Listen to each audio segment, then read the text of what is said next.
Welcome into another episode of Red Zone Talk. I'm Owen Burke. He's Tim Hunt. Finally back after a small week off last week, scheduling conflicts and such as they happen. So we obviously have a lot of shit to talk about, a lot of football to catch up on. So we got to dive right into this thing. So Let's do it. starting us off, got another fan question this week. Got a fan question on our solo show. So technically, back to back. Have we done an episode since the solo show? Did we do one? Yeah, I yeah, can't. yeah. We've done one. Okay. Yeah, yeah. So not back to back weeks is a fan question, but hey, two of the last three, I'll take it. So comes from my good buddy Brendo. He wants to know what our favorite playoff game is of all time, not including our own favorite teams. So obviously, a much more difficult thing for you to figure out, considering how often the Patriots are in and deep into the playoffs, Oh, but somewhat easier for me. My answer as far as playoff games go is probably the Cardinals and Steelers Super Bowl from way back when. I know really? it's blasphemous for me to pick a Steelers game, but that's back when I didn't really have a lot of hate in my heart for the Steelers because it was just a rivalry that was just like both these teams are really good. We're going to go out there and try to kill each other, and whoever comes out on top comes out on top.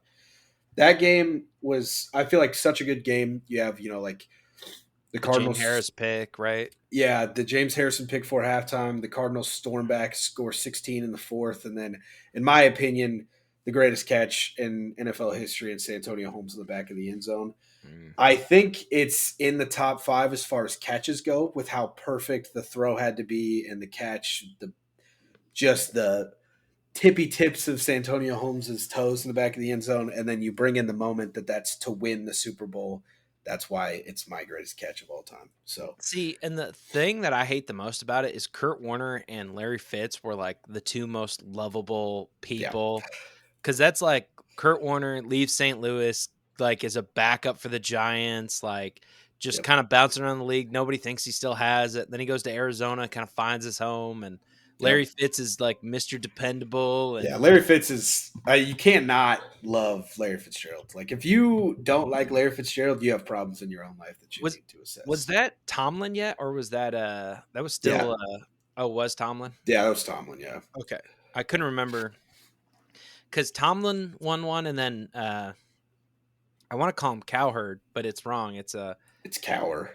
Cower. Is that what it I is? I think was like, I it's know it's something like that, but it's Bill, right? Because he yeah, won one Bill a couple Cower. years prior to that, right?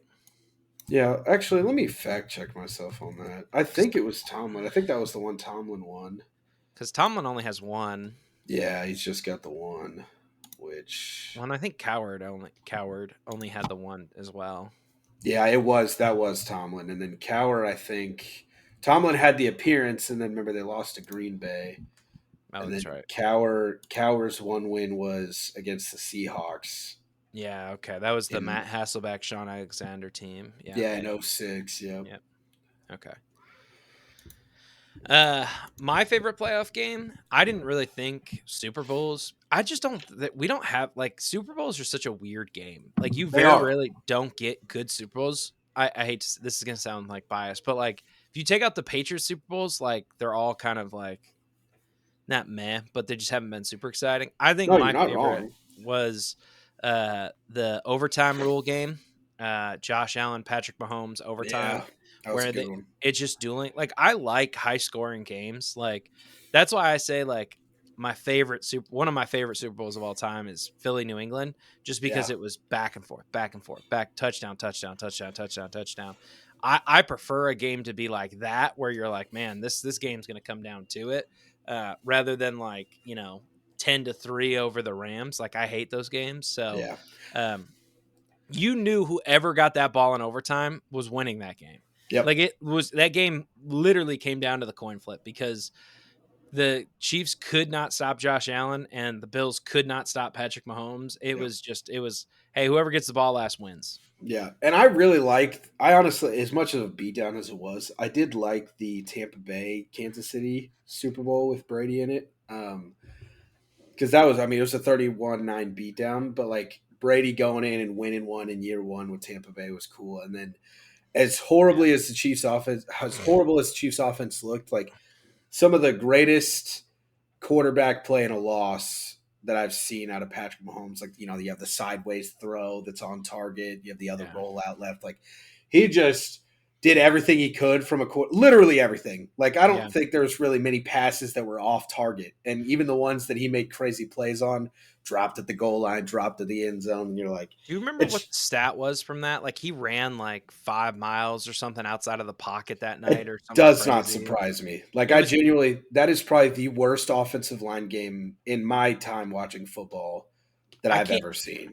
but you got to remember too that Tampa Bay defense, that was back when the Tampa Bay defense was a threat. Like Yeah, Todd Bowles is the DC. They bring in all these guys like, that are kind of at the end but still want it really bad. You have yeah. what? Well, it was what it is. It's Sue. what it was now. 4 years ago, right? So it's Yeah. everybody. Levante David's 4 years younger. They still have Sean Murphy Bunting, right? Sue's at the end of his career. He comes in. Shaquille Barrett was coming off a big contract year. Yeah, JPP was on that team, I think. Yeah, JPP was on that team. Yeah, Yeah, like they had some dogs. They had some guys who were just like, "Hey, we're here for a year. We want that ring." yeah, and boy, Tom Brady captained them all the way there. So That's a good one. indeed, it was. So that's a good question. I like that one. If I had to pick a regular season game, just to toss it in there, because it's probably my favorite NFL game ever, barring, and it takes out the favorite team thing.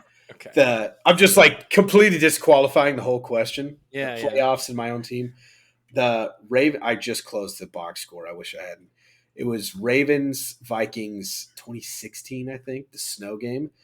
The score at the 2-minute warning was, I think, 12-7. Baltimore was up. The final score was 29-26. Ravens won. I'll, So I'll answer this question without disqualifying everything. Chiefs, Rams, Monday Night Football in yeah, Mexico City. that's a That good was one. that was just a great game. Yeah, you want to talk about scoring the fucking ball? That's the one. Yeah, Yeah, that was just an awesome game. And there's a lot of snow games that come to mind too. Like I love like if I'm gonna answer it the way you answered it, which is just just disregard it. disqualify the question. I would say I think it was '09 Patriots Titans. Mm. I think it was '09. I don't think it was the '08 team, but just like when they just whomped on them, it was like 53-0 at halftime, and it was God. snowing. Like it was wild. Like Brady was like, "Yeah, we're still gonna throw. Like ground's hard enough to throw," and they just like Randy Moss. I think had like 3 touchdowns that game. It was a Randy Moss stat line. It was just Yep. crazy. He was like that. That is the truth. Randy Moss was I fucking miss like Jeff Fisher. That's who I miss. that. Oh my god. How is he not a coach in the league anymore? Don't even get me started on fucking Jeff Fisher. Jeff I have to Fisher. bring him back up when we get to our fourth headline, maybe. But obviously, we have a lot of headline stuff to recap. Some trades that had happened this last week. So we'll start with the big fish of them all. DeVante Adams, now New York Jet. Yeah, What was your reaction to this? Was it a good move? How are you feeling? classic Jets. That's what my immediate That's- reaction is. Was like classic Jets of like. I don't think it'll end up being a second. I don't know. I haven't looked at what the conditions were for it to switch into a second. Yeah. Because it was all performance based. So sometimes they don't always put that out there. But I don't get it. It doesn't fix the offensive line. It's I don't know. It doesn't make any sense to me. I think you're paying a 3rd-round pick for a guy that you're going to have to pay a lot of money who's 32 years old. And I think that's kind of the basis of the trade for me. I wouldn't have done it if I were the Jets just because I'm looking at how the season's gone and I go, hey, this doesn't get us over the hump. But I don't know. Who knows? Maybe they can bring in Hassan Reddick and pay him way too much money and salvage this season. I don't know. I don't think it's the move I would have done. Yeah, no, I agree. Classic Jets, like this is a classic panic move, is what it is. Like this is it Woody Harrelson? I always want to say that, and I always Woody Johnson is Woody who owns Johnson. it. Mm-hmm. Woody Harrelson's the actor. Yeah, that's right. I knew that sounded wrong. Like he has made a career as an owner, and his front office has made the same moves of just like making mistakes and then sticking with them for too long and just being like the Zach Wilson thing. Like we knew pretty early on, Zach Wilson's just not going to be the guy. And they were like, but what if he is though? And you stick with him and you stick with him and you stick with him and you waste 2 good years of your defense. You fire Salah after the defense has played absolutely fucking fantastic through the first 5 weeks of the season. When you lose a ball game 10-9, it's not your defense's fault. That's not a Right. Yeah, don't that's fire an your offensive defensive head problem. coach after Yeah. that game. It's just not how it is. And remember, this trade came down on a Tuesday after the Monday night loss to the Bills. You sit down and you watch that Bills Jets game. They were not a DeVante Adams, away from a win. It's not a receiver issue. Like Yeah. Aaron Rodgers has not done a good enough job to build rapport with his receivers because Garrett Wilson's a superstar, right? And they threw the ball his way 23 times in a single game and he didn't crack 100 yards. That's not we need more weapons issue. Like It, you just don't have any chemistry with your superstar guys on the outside. it's almost like bringing in, like, I don't know, Arthur Smith this offseason might have been the right move, right? The Steelers offense looks revamped and Yeah. revitalized. Doesn't look like a juggernaut by any means, but for what they are, they look pretty good, and the Yeah. Jets look like the same old Jets. So Yeah, I don't understand why, and again, I do understand why because it's probably an Aaron Rodgers guy. Nathaniel Hackett should have never touched an OC spot directly after the dumpster fire there was the Denver Broncos when he was there. yeah, So there's a lot of things wrong there. Does it make them better? Yes, and I think they'll probably be able to win. Like I think they might win that game against the Bills, right? Because you have a superstar receiver that you have a little bit more rapport with. You might be able to get an extra touchdown. Those close games, you might be able to swing. But again, there were not a DeVante Adams away from a Super Bowl, right? So if the plan is to maybe try to salvage this year and then like it's all in next year, that means pay Hassan Reddick and fix the O line now. Like that's what you have to do because you've kind of went all in now. And that second or the third becomes a second if Adams is a first or a second team All Pro, which I don't think should happen. He no, hasn't probably had a not. dynamite year and he's missed 2 games with the Raiders, or if he's on the active roster and the Jets make the AFC title game of the Super Bowl, which won't happen. So Yeah, pretty I don't pretty see it slim happening. pretty slim odds for all of those things to happen. So, Yeah. yeah, I didn't like the move. That's really the summary of it. Is I didn't really like it. We'll bounce around here and jump into the next one. Bills for a trade for Amari Cooper. Yeah. Now, this is a deal I feel the other way about. You get a guy who you don't have to pay very much, right? He's on the lower end and he's always been productive, right? Yeah. Amari Cooper, he's not a knock your socks off guy, right? He's not somebody that you're going to be like, "Whoa, that, he was a top receiver in the league when he was in Dallas for a couple of years, but since then he's just been Mr. Steady, Mr. Consistent." Mr. Uh, Steady through bad quarterback play. And those guys are guys that you want on your football team, right? Like Mike Evans, Josh Gordon led the league in receiving yards with like Brandon Whedon and 2 different backups. Like when you have a guy that can produce with shitty quarterback play, and it's more impressive when you can do it year over year over year. And Amari Cooper has consistently done so. So I like that trade a lot. I think he's going to find himself. He's one of the better route runners in the game. And when you can give Josh Allen a little bit of rhythm and timing, and then have him be able to have his play breaks down, make a play kind of thing, makes his offense very dangerous, especially with how Joe Brady's got this run game going. Finally, feels like Josh Allen doesn't have to be the leading rusher on his own team anymore. Like they're trending in the right direction as of right now. They're still ridiculously banged up as far as the defense goes.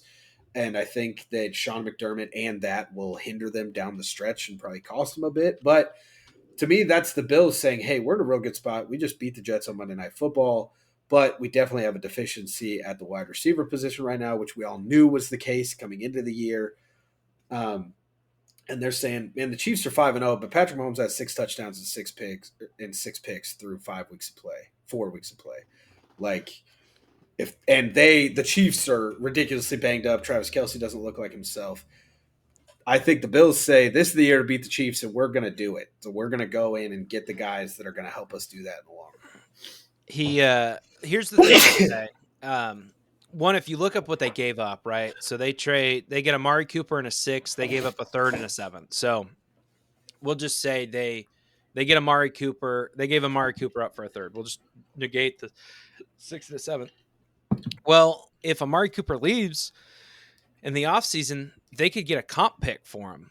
Yep. So they basically traded a 3rd and got back Amari Cooper and maybe a fifth, right? Like Yep. that's wild to say. So the value that they got, if they decide, hey, we're just going to try to keep him for a season and see what it looks like. I mean, it was so low risk for them that it made way too much sense not to do. But I agree with you. I think Buffalo is looking at the AFC this year and saying, hey, this is the year we got to go all in. Yep. Like if a running back becomes available, I wouldn't be surprised if they're, you know what I mean, in the market for a running back and maybe a safety is possible. Like I Yep. think, if the Jags decide to sell and they're like, hey, we're getting rid of Andre Cisco, I think the Jags or the Bills could be the team that calls about him. A linebacker too. That would be another one I'd watch the Bills out for. Yeah, they're Um, banged up there. it's so crazy that we're saying the Chiefs are the most beatable that they've been in a while and they're undefeated, right? Yeah. Like it's just it doesn't make sense to say that, but that's truly what it is where Mahomes is not playing to the level that he normally plays at Yep. and they're so banged up on the offensive side that it's doable this year for Buffalo. Yeah, I mean they're gonna be tough to beat regardless. As long as Andy Reid's calling plays and Patrick Mahomes is under center, it's not gonna be a Yeah. walk away. They're still good for 27 with Kareem Hunt and Juju Smith Schuster as the two top options.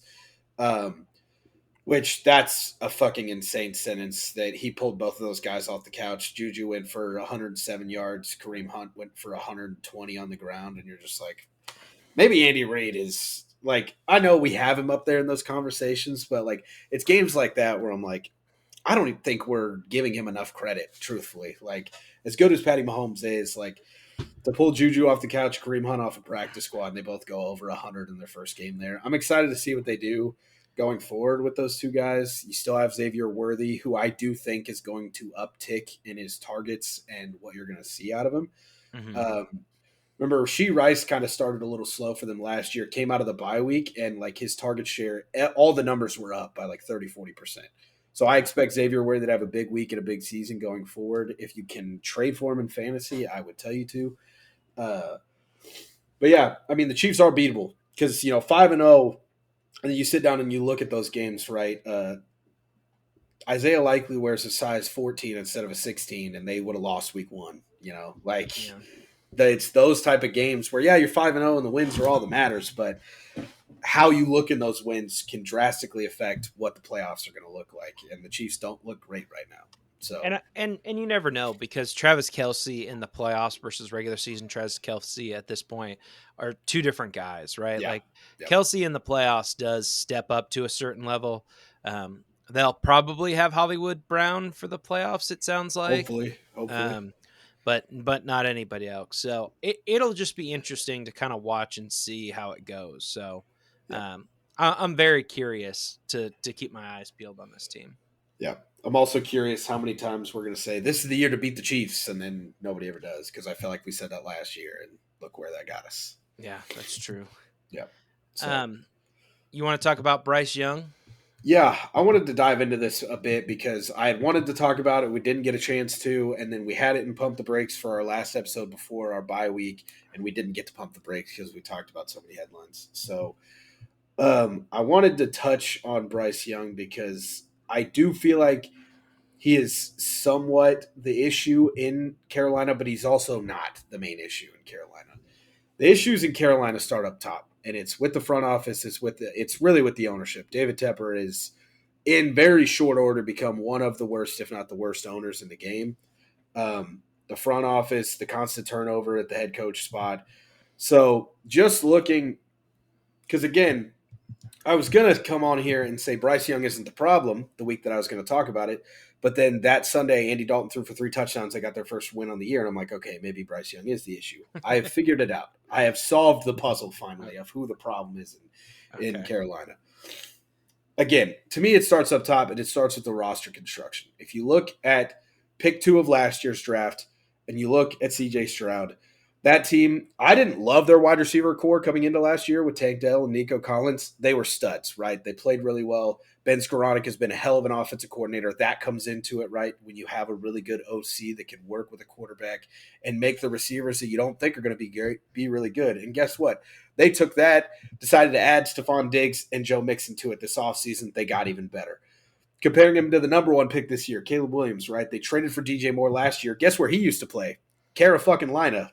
Don't you wish True. Bryce Young had him right about now? Yeah. And then drafting Caleb Williams, they decided, hey, we're going to go and draft Roma Dunze. We're going to sign Keenan Allen. We're going to sign DeAndre Swift.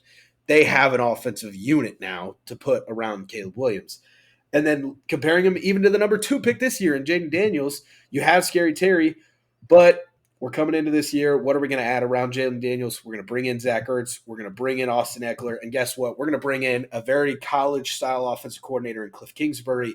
Should make the transition a lot easier for Jaden Daniels to make. And I think Cliff Kingsbury has been a huge part of Daniels' success. I don't want to downplay what Jaden Daniels is doing because the things that he's excelling at are probably the 2 things that I would say were his weaknesses that we had of him coming out. The processing thing, getting through his progressions. And now, again, does it look like he's getting through his progressions? Because when you look at his spray chart, like 95% of his passes are on the right side of the field, and he's not really throwing this way a lot. So the progressions thing might be true, but kudos to Kingsbury. He has found all of these plays where you can get the ball off in your first and second read, let your playmakers do the work. So he's a hot candidate for a head coach next year. And I'm I think it's a mistake. I think he's going to be one of those guys that is a very, very good coordinator and just not a great head coach. And I'm I'm even more curious to see what Jaden Daniels looks like without Cliff Kingsbury, because I do think he's been a very big part of his success so far. So we've seen what all those 3 teams have done for their quarterback. And when you look at Bryce Young and what he has at full strength, and some of these guys are hurt right now, you have Deontay Johnson, who I like. I like Deontay Johnson a lot. I think that was a good ad.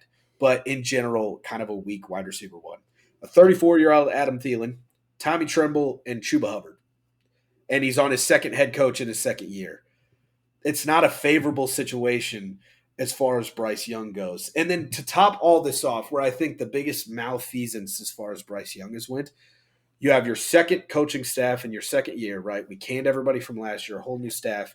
He plays 1 drive in the final preseason game, and that's the only live snaps against an actual defense in an actual game with a whole new coaching staff. Yeah. To me, like, as far as Bryce Young and his coaching, this is his rookie year. He's got to learn everything over again. Why is this guy only playing 1 drive in the preseason? Of course he's going to struggle coming out. He's trying to play a full game with another new system that he has to try to learn against starting NFL defenses, and he only got 1 drive in the preseason. That's crazy to me. I think that's where the biggest thing is he should have, to me, probably should have played 2 full preseason games at least, if not more, because you got to get the familiarity in the system, especially if you're going to reset the guy every year. He's somebody I hope gets traded this offseason and gets a chance to reset, because I agree. Yeah, I mean, we've learned that Carolina and the Jets are where young quarterbacks go to die. So, I mean, Sam Darnold had no success there. Look at what he's doing in either spots. Yeah, Baker had no success, and look at what he's doing now. So, I think the spot is underrated, right? Like, I think there needs to be a complete culture change in Carolina for there to be any chance of a difference being made, and I think they're a long way away from that, to be honest with you.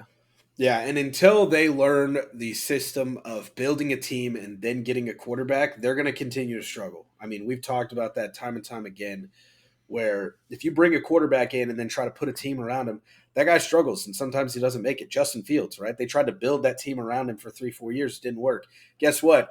Through those 3 or 4 years trying to build it around Justin Fields, they end up with the number 1 pick from Carolina, draft Caleb Williams. All of a sudden, he's kind of got a team put together because they've been trying to put it together for 4 years at this point. So, yeah, it's one of those things where Carolina, until there's a change, and I think it's going to have to come all the way up top from David Tepper before we really see a long-term change in Carolina. But it's unfortunate because I'm not going to sit here and tell you that Bryce Young's a Hall of Famer. He's an ex-Drew Brees, this, that, or the other. But, like, I can damn sure guarantee you he's not the biggest bust in NFL history. And that's where people are starting to align him because C.J. Stroud goes right after him. He's been benched in his second year at this point. So he's not that bad. Is he bad right now? Yes. But I don't think a lot of it is on him.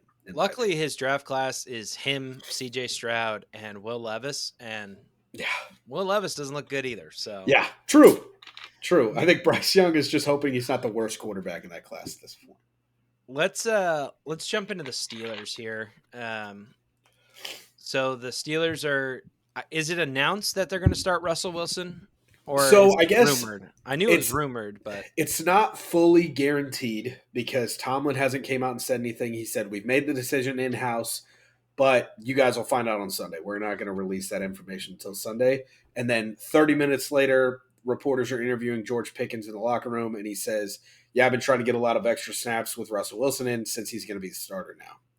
So okay. sounds like Russell Wilson is the call. It's all but been confirmed by Tomlin at this point. I wouldn't be surprised to see him trot Justin Fields out just because they don't want to let Pickens ruin the surprise and this, that, or the other. It seems like a Tomlin thing to do. But the fact that this has been floated to me, we can still talk about it and why I think it would be a huge mistake for the Steelers to turn to Russell Wilson at this point. Yeah. Do you have anything here before I dive in? What do you feel about the situation? I think it's a little crazy to me, to be honest with you, right? Like Fields has not like earned, like I wouldn't say, like Justin Fields said himself, I haven't played well enough where you can't bench me. And Yeah. I agree with that, but Yeah. he's played good, right? Like, Yeah. and if I said, okay, compare Justin Fields the last, what is it, 6 games or Yeah. 5 games, 6 games 6.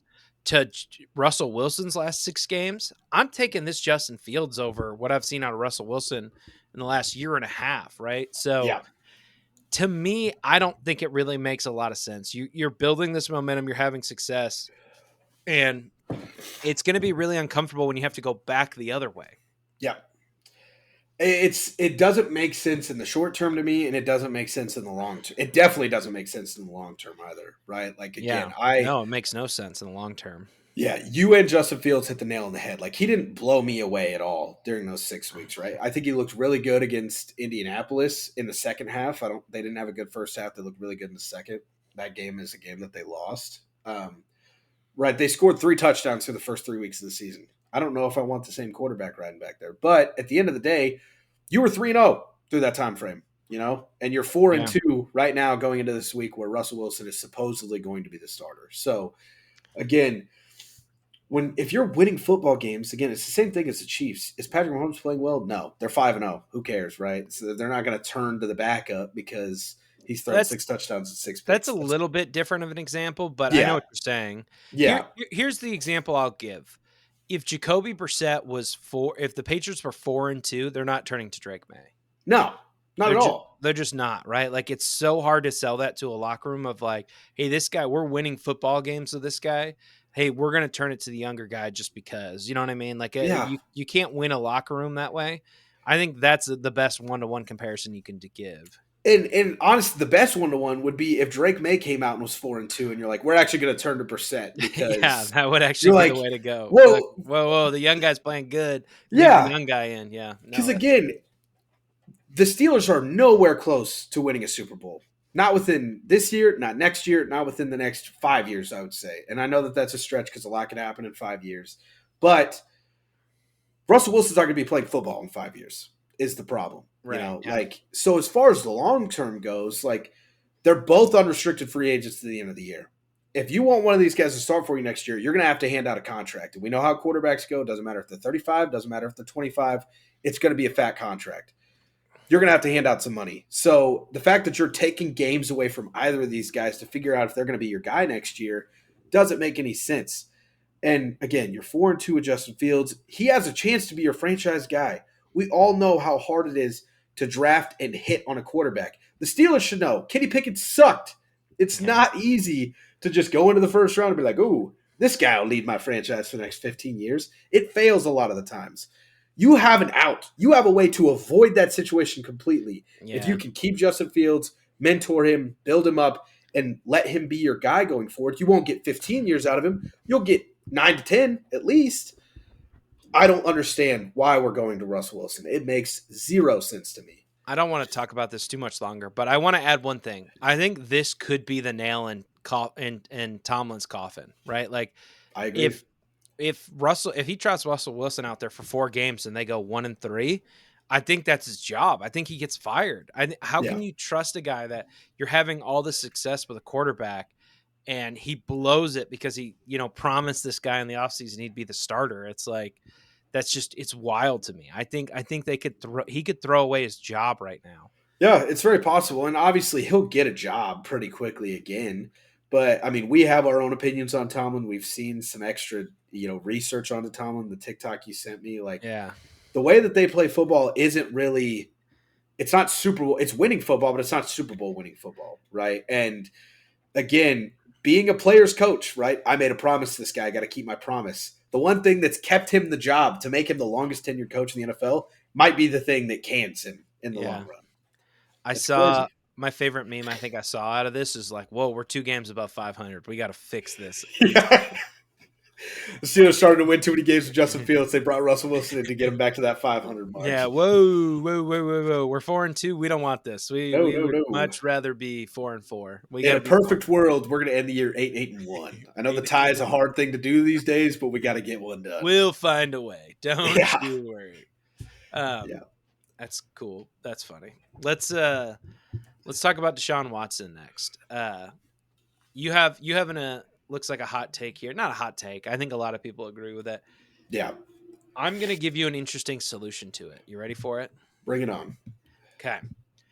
I think the Cleveland Browns should trade Deshaun Watson and a first round pick to one of the bottom feeder. Whoever has a top 5 pick this offseason, just pick them. Patriots, Carolina, whoever, and then just throw it all away, right? So you trade Watson in a first and you get back, I don't know, a third or a fourth, like diminishing returns. You do an NBA contract dump, Just essentially. dump. Is what I think they're going to have to do in this situation, which is Yeah. wild, but I think it's literally the only viable option they have left at this point. Yeah. I mean, whatever. If you could talk somebody into eating that money for you, right? One of those teams that has a shit ton of cap space, but also isn't super close to be like, here's Deshaun, our first, which is probably going to be a top 10 pick for a third, or a third next year. Like, this guy is not good at football. He's not good in the locker room. It's bad all the way around. And we've kind of known this. Everybody's wanted him benched this whole time. To me, and again, it may save him his job because I think what Stefanski is having to do and starting him everything is coming from up top, right? So playing him may be the thing that's keeping him his job. Mm-hmm. But in most situations, if you're a head coach and you want to go for it on 4th and goal and your quarterback says no and walks off the field and that guy gets to go back out there next series, I'm an owner. I'm looking at that head coach and be like, hey, man, that can't fucking happen. Tell him to fucking take his pads off, go to the locker room. If I tell you to go for it on 4th down, you fucking go for it. Like, that cannot happen. That is completely inexcusable. There is no excuse for it. There's no way to sugarcoat it. There's no way to work around it. Kevin Stefanski's like, yeah, we're going to go for it. Go, go, go. Deshaun's like, walks off the field. Yeah. You could, instead of walking to the sideline, why don't you fucking walk to the locker room? Kick fucking rocks, buddy. Gone. Like, that is completely inexcusable stuff to me. And I don't care what the money says. I don't care what the dead money says. I don't care if you get laughed at for having the $260 million guaranteed guy on the bench while Jameis Winston goes and wins football games for you. But again, if I'm Myles Garrett or any of the other high-level guys on this team, and luckily for Amari Cooper, he got himself the fuck out of there, whether he wanted to be gone, verbally or not. If I'm Myles Garrett, I don't care if I've got to go to Stefanski, if I've got to go to the GM, or if I've got to go to the fucking owner's office myself and be like, listen, man, Deshaun hits the bench and we try to win games with Jameis Winston, or you can fucking ship me out of town. Because, I mean, I don't know how, especially because how good is their defense is so good. This team is still pretty talented. They're definitely lacking at the receiver position at this point now. Nick Chubb's back healthy. The offensive line hasn't played great, but has some talent. Like, this team is still pretty good all around. Yeah. Nick Chubb still got one more week. Does he? I don't think he's going to play this week. But okay. Here's the crazy part is so you take a team last year that made a playoff run with Joe Flacco. Yeah. And Amari Cooper's going to be gone. If you're Kevin Stefanski, why wouldn't you would quit this job, right? Yeah. I would. I'd be like, fire me. I'd be like, I don't care. Like, we're going to part ways. However you want to word it. You fired me. Like, I want out because he's a really good coach. Where was he before this? Was it Minnesota? I want to say so, but at the same time, I get him and Kevin O'Connell mixed up all the Mixed time. up. So let me fact check. He was an OC for somebody. I can't remember. Yeah, he was the OC for Minnesota. Yeah, you're right. Minnesota. Okay. If I'm him, I'm trying to get fired and just take a new job because this is bad. Like, Especially if it's coming from up top, which it has to be. Kevin Stefanski is too good of a coach for him to watch Deshaun Watson for 6 weeks and be like, yeah, that's our guy. We're going with him going forward. I don't care who your backup is. My backup could be the fucking ghost of 36-year-old Jimmy Clausen. Get Deshaun Watson off the fucking field. Like, it has to be coming from up top. And to me, after that last week, I would have went to the owners and be like, hey, man, we got to bench him. Like, I can't want to go for it on 4th down and have this guy wave me off like that. And he's like, nope. We got to stick with Deshaun. We made a mistake. We're not going to be laughed at by benching the $260 million guaranteed guy. Fire me. Get me the fuck out. Because I refuse to coach a guy who won't go for it on 4th and goal when I fucking want to. I won't have that guy be my starter. Let me read you the top 6 picks in next year's draft so far. Okay. You have the New England Patriots, the Cleveland Browns, the Jacksonville Jaguars, the Carolina Panthers, the Los Angeles Rams, and the Tennessee Titans. It feels like half those teams don't belong there, which is just so nuts to say. Like if you said at the beginning of the season, you're like, okay, like guess who's going to have a top 5 pick? You'd be like, okay, New England, I could see that.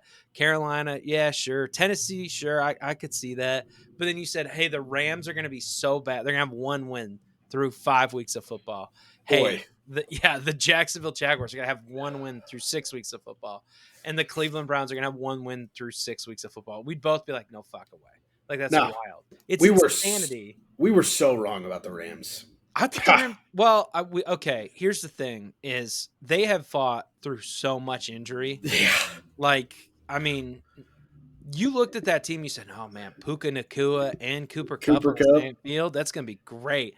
And then what if I said both of them are going to get hurt? Both of them are going to hit IR for a certain stretch. And you're like what if they had no starting wide receivers? You'd be like, that's horrible. And it's like, honestly, if you told me that, you're like, there's going to be a 4-week stretch. There's going to be 6 weeks total where you've lost one of them and a 4-week stretch where you have neither.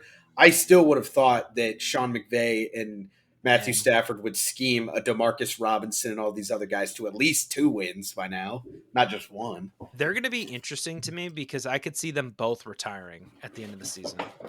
Yeah. I could see Stafford hanging it up, and I could see McVay being like, hey, I'm going to take a couple years off, go broadcast. Maybe I'll come back and coach later. I can't believe it's going to piss me off if McVay hangs it up. Like, we're just being robbed of – I think, like, you ask me of all the coaches in the league, and I'm like, if I were to try to bet on somebody starting a dynasty, right, if everything went right for this guy, who do I want at that would be my guy. Like, this is the guy that I think could lead a dynasty to multiple championships.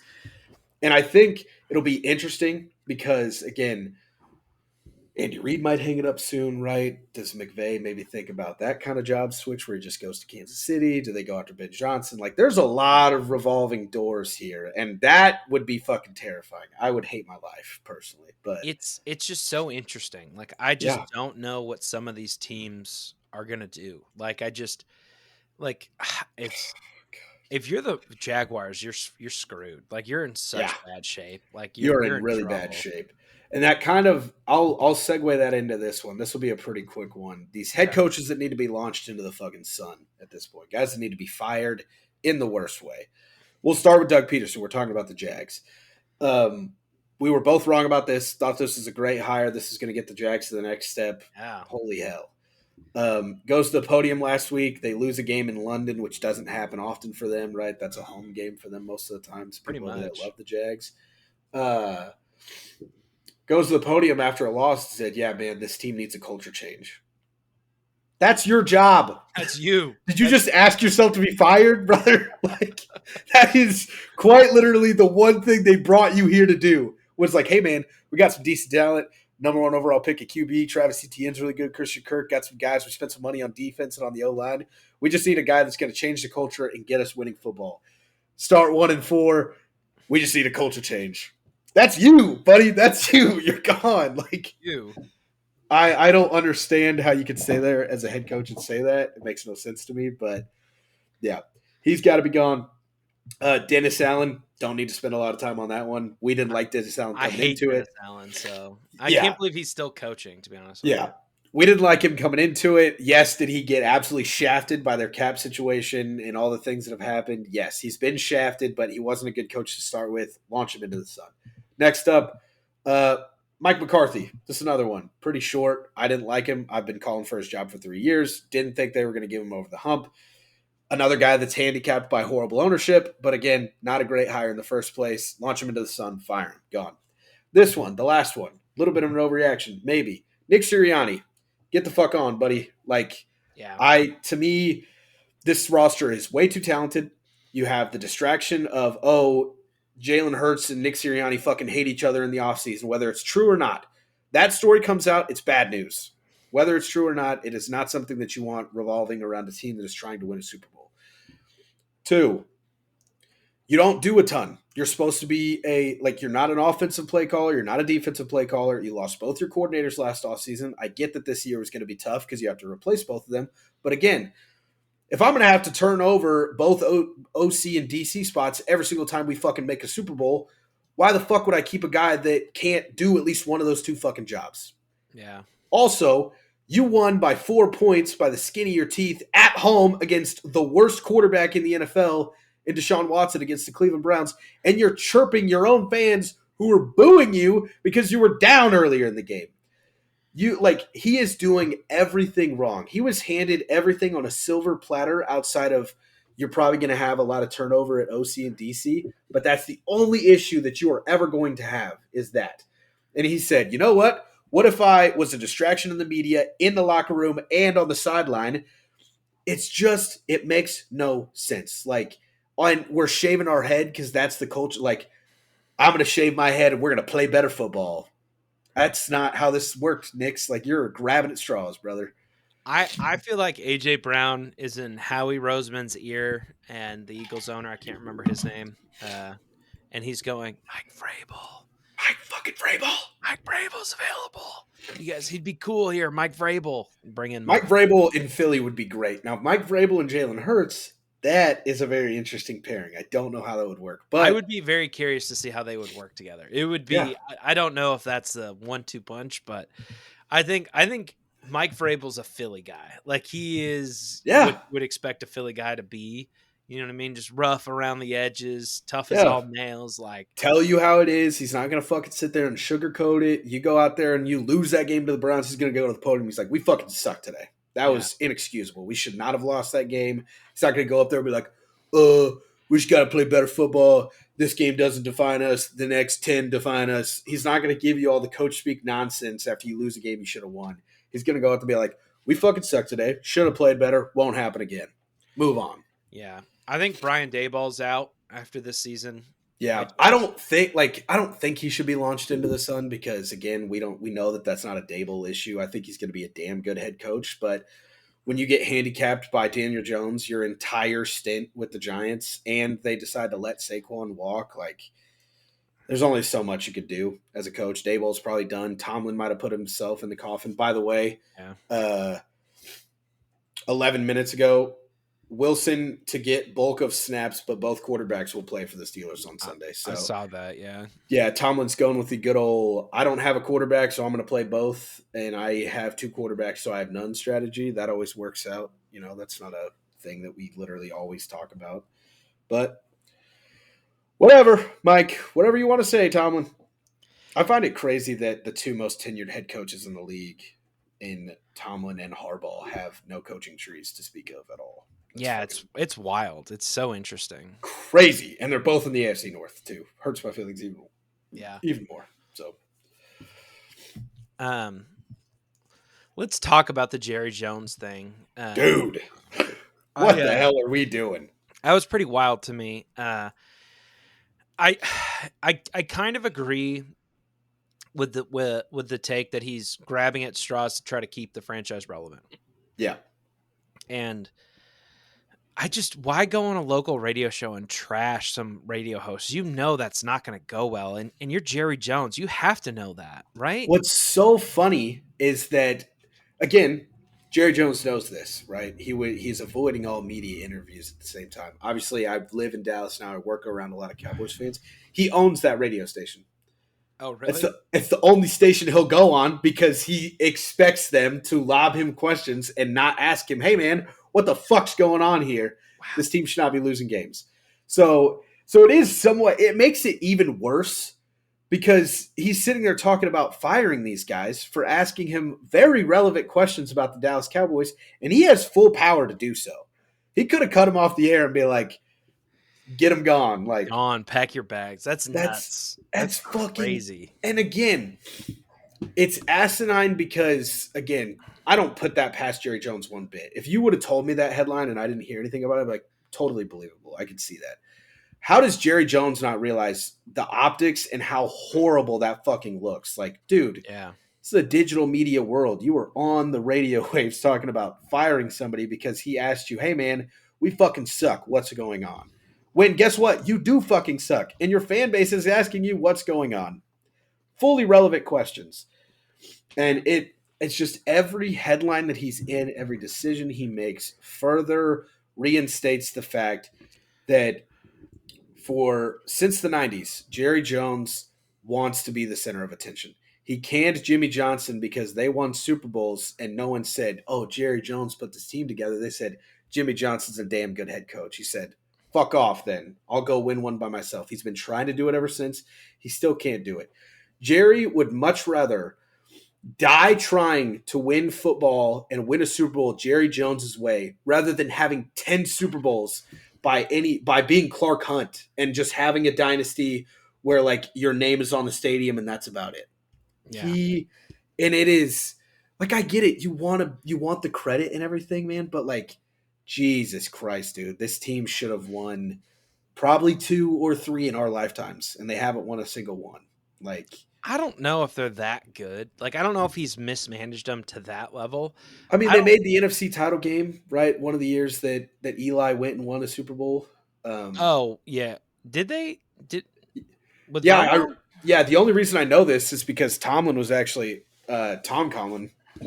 Tom Tomlin. Coughlin. Yeah, Tom Coughlin was talking about it, and they were like, it was one of the years that Eli went and beat Brady. That they made the NFC Championship game, and Jerry Jones went around to all the players' lockers and put like 2 tickets to the Super Bowl in every player's lockers, and be like, "This is for your family to go when we make it." Right, it's a little extra motivation. Shit. Giants caught wind of it.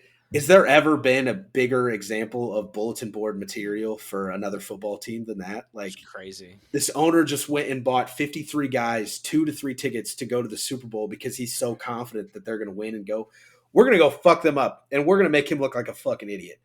So again, even Yeah. in those situations where they're right there on the doorstep, he does something that just completely fucks him in that situation. Because again, going into that game, and again for the Giants going into the Super Bowl, who would have fucking thought that the 9-7 Giants should make it, let alone win the NFC Championship game, let alone beat Tom Brady in the Super Bowl? That team just defied odds left and right, and it's because think about it, Tom could have had an extra one. Because I Yeah. guarantee you, Brady and Belichick don't lose to a Jerry Jones-led Cowboys team in the Super Bowl. Well, and I think part of Jerry's always been really good about acquiring talent, but really bad at managing it. Yep. Like he overpays his own guys. He won't get a strong head coach, right? Yep. Between why am I forgetting his name? Garrett, Jason Garrett. Jason Garrett. Yep. Mike McCarthy. Like every great coach he's had, he pushes out of town really quickly, and Yep. that's probably going to be his ultimate downfall. Is that? Yep. 100% it will be. And that's why I think he's going to miss out on a lot of the good head coaches this offseason because Vrabel's not going to sit there and take a shit. Yeah. Vrabel lost his shit when they traded A.J. Brown and said, "What the fuck are we doing in the war room?" He's not going to go want to play for Jerry Jones. He's not going to go want to go coach for Jerry Jones. Neither is Bill Belichick. So True. it's almost like this is a tale as old as time. You surround yourself with shameless ass kissing yes men. It's not going to get you anywhere in the long run. Yeah. Might get you a lot of regular season success. You might win 12 games a bunch of times. You're not going to sniff a Super Bowl. Yeah. That's the tale of Jerry Jones's life, unfortunately. All right. You ready to do some bets for the week? Yes, I am. All right. If you or anyone you know is struggling with gambling, contact the Problem Gambling Helpline at 800-522-4700. Professionals are available 24 hours a day to take your call. Help is available at no cost to the problem gambler or their concerned others. Obviously, no show last week, so these are slightly. This is a week behind here. Um, I went 3-0 last week. Not a bad gig. Vikings -2.5 versus the Jets. That well hit. Cowboys +1.5 versus the Steelers, and then Broncos -2.5 versus the Raiders. My bets again, another bad week. I was really hoping for a 1-2 week out of you and a 2-1 out of a week. I could have tied it up. I decided to have the 2-1 week myself. New England +1.5 versus Miami. I got a little too caught up in the Dolphins could not score the football train. Didn't go well there. Baltimore and Cincinnati under 48.5. Looked really good up until the second half, and then both of those teams exploded for 45 apiece. That was a fucking crazy game. Lamar Jackson is that fucking guy.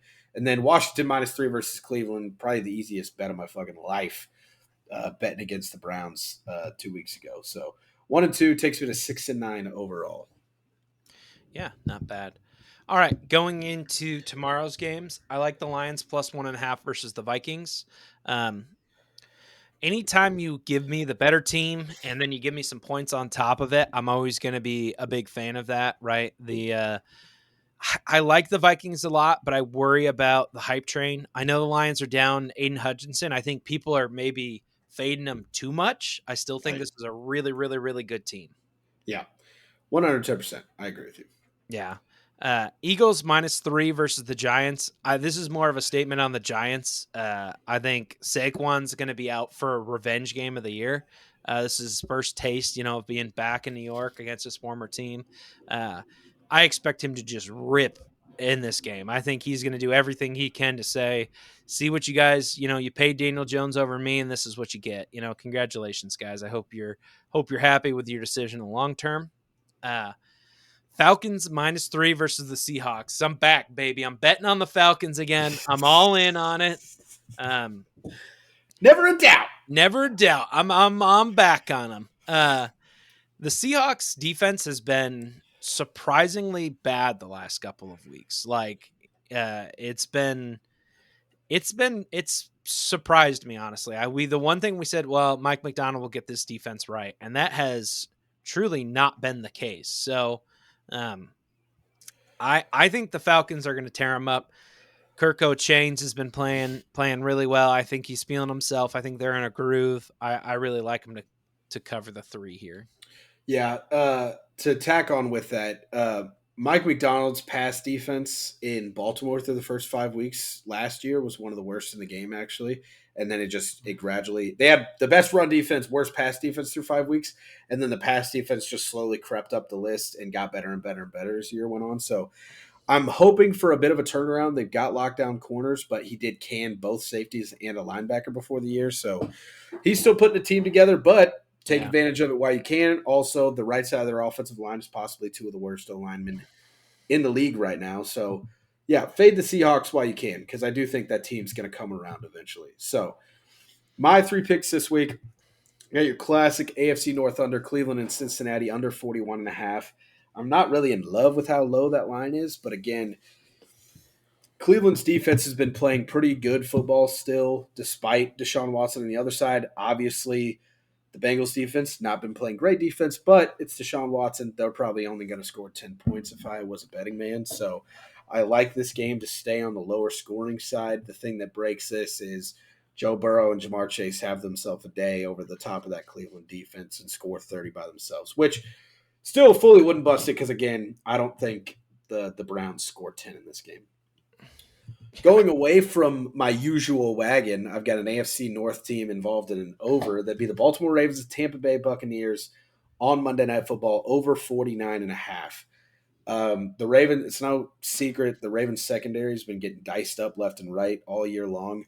They, I think, are bottom 2 pass defense in the league right now, and it's not a talent issue. It's kind of more of a scheme issue.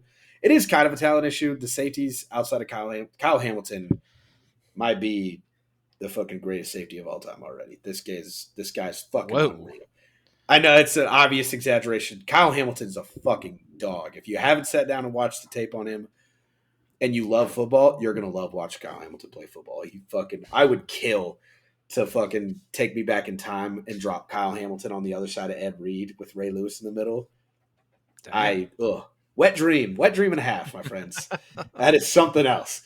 But I'm worried Tampa's going to get up and down the field against Baltimore secondary, and I don't think Baltimore loses this game, which means it's going to be a high-scoring affair. If you ask me as a Ravens fan how I'm feeling about this, right, Baker Mayfield's playing at an MVP level. Our secondary hasn't looked good. I am somewhat worried. That's the serious take. The non-serious take, Lamar Jackson is playing a primetime football game in his home state against an NFC team, which he's 22-1 against. Ravens by 100. I don't care. So that's your unserious and serious take about that game, but I do think it's going to be a very high-scoring affair. Last pick of the week. Talking about Russell Wilson playing snaps. The Steelers are going with the old 2-quarterback system, which is always well known to work in football. I'm taking the Jets -1.5 versus Pittsburgh this week. I think the DeVante Adams ad, they're going to get up and down the field a little bit more, probably add a touchdown or two to their line. And again, the Steelers just fumbling at the quarterback position. I think the Jets take advantage. I know they got to cover the extra 1.5, but I think this is a well-winnable by a touchdown game for the Jets. So, all right. Dang, there's your bets of the week. Covered a lot there. Felt like we jammed a lot of opinions right down your throat this week, which is always a good week. There was a lot to cover, a lot to talk about, which is my favorite kind of week for sure. Yeah. When we have too much to talk about, it is some of my favorite stuff. Since we have a couple minutes, I'll toss this in there. I really hope the Colts keep Joe Flacco in going forward. It has nothing to do with Anthony Richardson. It's just the fact that between his time in Cleveland last year and his time starting for Indianapolis this year, Baltimore is 7-0 when Joe Flacco starts for another franchise. So, from a Ravens fan, Colts, keep that man in the game. I'm trying to continue to win football games myself over here. So, it has nothing to do with the Colts side of things. It has everything to do with our side of things. Yeah, it has everything to do with we're undefeated when Joe Cool is playing for somebody else. So, keep playing that guy. I like it. I like it a lot. Well, cool. All right. That's all we got for these people, I think. Yeah, that is all we have. So, with that jam-packed episode right before week 7 is in the books, make sure you guys stick around, watch some football this weekend. Hopefully you're watching some college football today if the episode makes it out today. You're definitely watching some NFL games tomorrow. And also make sure you watch primetime Lamar Jackson on Monday night. It's going to be something else. You know that guy. He's a playmaker. So make sure you got your TV set right on Monday night. But until then, until next week, stay safe, stay healthy. We'll see you then.